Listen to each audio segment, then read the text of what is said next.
विनोद जी एक सेकंड रुकिएगा जरा, ऋषिकेश कुमार को लाइए स्क्रीन पर। ऋषिकेश सुन पा रहे हैं? आपको मेरी आवाज मिल रही है?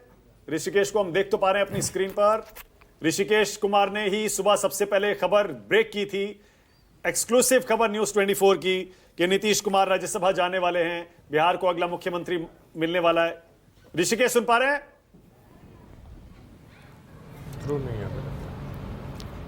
हाँ ऋषिकेश सुन पा रहे हैं क्या? जी मानक सर। ओके ऋषिकेश, सतीश के सिंह आए हैं स्टूडियो में। सतीश जी कह रहे हैं जेडीयू के बड़े नेता से बात हुई है और निशांत जा रहे हैं राज्यसभा, नीतीश जी नहीं जा रहे हैं। आपके पास क्या खबर है? इतना दबाव में ले लिया आपने। मानक जी देखिए, मैं फिर एक बार अपने दर्शकों के साथ हूं और अपने सूत्र के साथ हैं। नीतीश कुमार का नामांकन पेपर तैयार हो गया है, 11 बजे का समय है। जो दस्तखत था अभी थोड़ी देर पहले जब मैं आपको ये सूचना दे रहा हूं तो संजय झा से बकायदा विजय चौधरी जो बड़े नेता हैं जेडीयू के, वो मुलाकात कर निकले हैं वहां से, और वो मुलाकात खत्म हो गई है। आज ही दिल्ली से पहुंचे हैं संजय झा। जो एक बड़े नेता हैं ललन सिंह, केंद्रीय मंत्री हैं, वो कल सुबह की फ्लाइट से जा रहे हैं और 10 बजे वो पटना पहुंचेंगे और 11 बजे का समय मुकर्रर है राज्यसभा उम्मीदवारी को लेकर। दूसरी जो जानकारी है मानक जी, जो आप आरजेडी प्रवक्ता से पूछ रहे थे कि क्या तेजस्वी यादव जा रहे हैं राज्यसभा, तो तेजस्वी यादव नहीं जा रहे हैं। अमरिंदर धारी सिंह, एडी सिंह, जिनका कार्यकाल अभी वो मौजूदा राज्यसभा के सदस्य हैं, 2 अप्रैल को उनका खत्म हो रहा है, और वो छठे उम्मीदवार के तौर पर कल अपना नामांकन दाखिल कर रहे हैं। उपेंद्र कुशवाहा से उनका मुकाबला होगा। तो ये भी अपने दर्शकों के लिए ब्रेकिंग न्यूज है जो हम लोग अपने दर्शकों के लिए दे रहे हैं। और हमारी जानकारी के हिसाब से अब भी निशांत के मुकाबले नीतीश कुमार अब रेस में अकेले बच गए हैं और नीतीश कुमार का कागज लगभग तैयार कर लिया गया नामांकन पेपर का, और कल 11 बजे उनका नामांकन होना तय है, अगर कोई रात में बड़ा उलटफेर नहीं हुआ तो। मानव जी ठीक है, ये जो इनसे नेता मिल रहे हैं इनका सबका क्या मानना है? इन्होंने क्या सलाह दी है नीतीश कुमार को? क्या सब मान गए हैं क्या, या नीतीश कुमार को मनाने की कोशिश कर रहे हैं कि आप मत रिजाइन करिए, अभी मुख्यमंत्री पद मत छोड़िए? नहीं देखिए, मुख्यमंत्री पद पर या फिर अभी सरकार का फॉर्मूला भी क्या होगा मानक जी, ये कहना बिल्कुल मुश्किल है। कल तो ऐसा कोई फैसला नहीं हो रहा है, कल नीतीश कुमार का नामांकन सिर्फ होना है, ये औपचारिक तौर पर जानकारी दी जा रही है। दूसरी जानकारी ये है कि बीते 30-35 साल से जब होली जब भी होता था तो नीतीश कुमार का बाकायदा उनके परिवार के साथ होली खेलता हुआ एक ट्वीट किया जाता था ट्विटर हैंडल से। इस बार ऐसी पहली होली है जब नीतीश कुमार की कोई तस्वीर अभी तक सामने नहीं आई है, ये जानकारी दी जा रही है।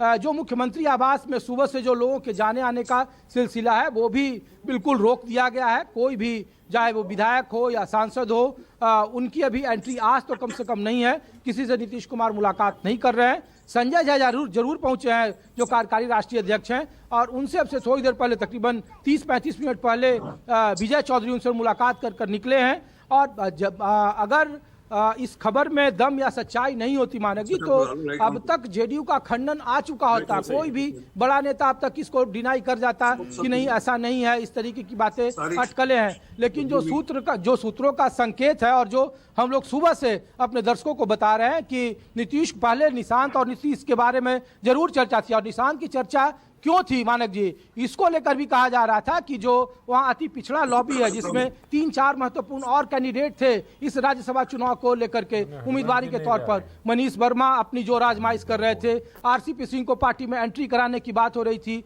उनकी कोशिश लगातार चल रही थी। तीसरे नाम जो शैलेंद्र सिंह हैं, जिनके दामाद वहाँ मुख्यमंत्री आवास से अटैच है, बड़े नौकरशाह हैं, उनकी लॉबिंग चल रही थी।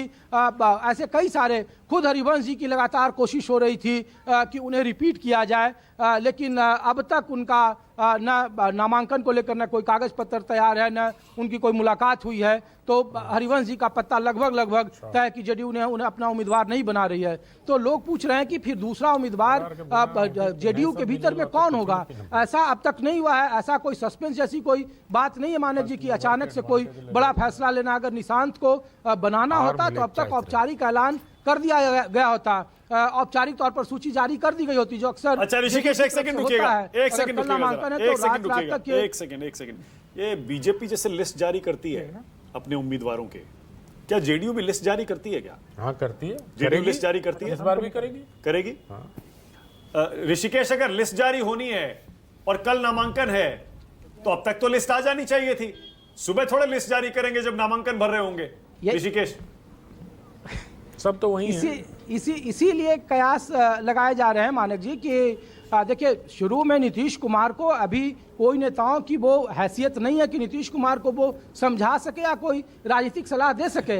लेकिन अब से 1 महीने पहले की बात है मानक जी, दिल्ली में जो बीजेपी के सबसे टॉप और सुप्रीम लीडर हैं, उनकी मुलाकात जेडीयू के 2 बड़े नेताओं से हुई। उन्हें बुलाया गया और कहा गया कि जो उनकी स्वास्थ्य की स्थिति है, जो मानसिक हालात हैं, वो उसको देखते हुए आप लोग समय रहते जल्द से जल्द निर्णय लीजिए। और ये बातें बाकायदा बता दिया गया मुख्यमंत्री को। और जब प्रधानमंत्री से उनकी मुलाकात थी अभी हाल के कुछ दिन पहले, जब वो दिल्ली आए थे और उनकी जब मुलाकात हुई तो बहुत ही कम समय का, तकरीबन 8 या 10 मिनट एक फोटो सेशन हुआ था अंदर, और फिर उसके बाद मुख्यमंत्री प्रधानमंत्री से मिलकर निकल चुके थे।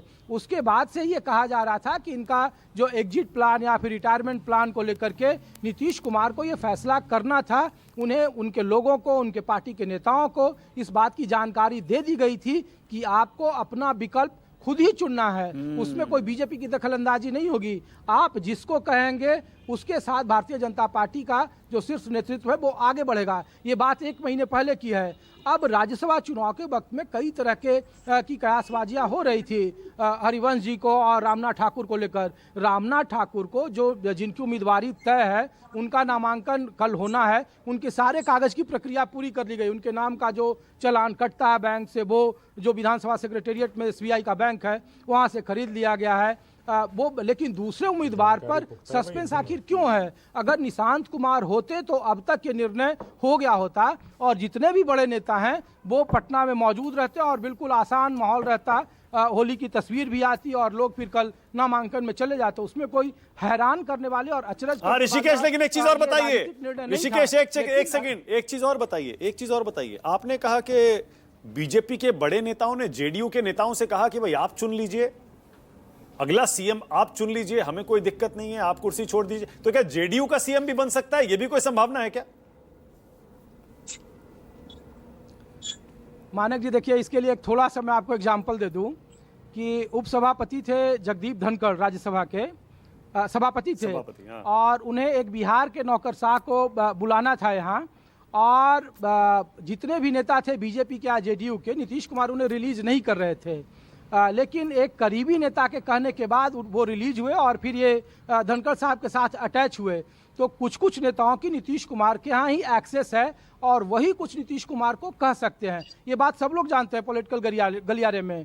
नीतीश कुमार के राजनीतिक निर्णय को लेकर नीतीश कुमार से बात कौन करे, ये सबसे अहम सवाल है। और इसको लेकर के संजय झा जब टिकट का बंटवारा हो रहा था चुनाव के वक्त में मानक जी, तो हम लोग यहाँ थे और संजय झा जब गए थे मुख्यमंत्री आवास में तो उस वक्त नाराजगी जताई थी मुख्यमंत्री ने और फिर उन्होंने सिंबल बांटना शुरू कर दिया था। ये नीतीश कुमार की स्थिति है। लेकिन वो तब है जब वो राजनीतिक तौर पर जागरूक होते हैं, राजनीतिक तौर पर वो सबल तब है जब उनका स्वास्थ्य उनके साथ है। लेकिन जो स्थिति है और जो इनपुट है सभी नेताओं को या केंद्र को, जिसके मुताबिक अब लग रहा है कि अब बहुत ज़्यादा समय नहीं है और इसके बाद फिर ऐसी कोई सीट नहीं है। अगले 2 साल तक कोई राज्यसभा की सीट खाली नहीं होनी है। 1.5 महीने के बाद विधान परिषद में 9 सीट शायद, जो जानकारी है मेरी, वो खाली होनी है।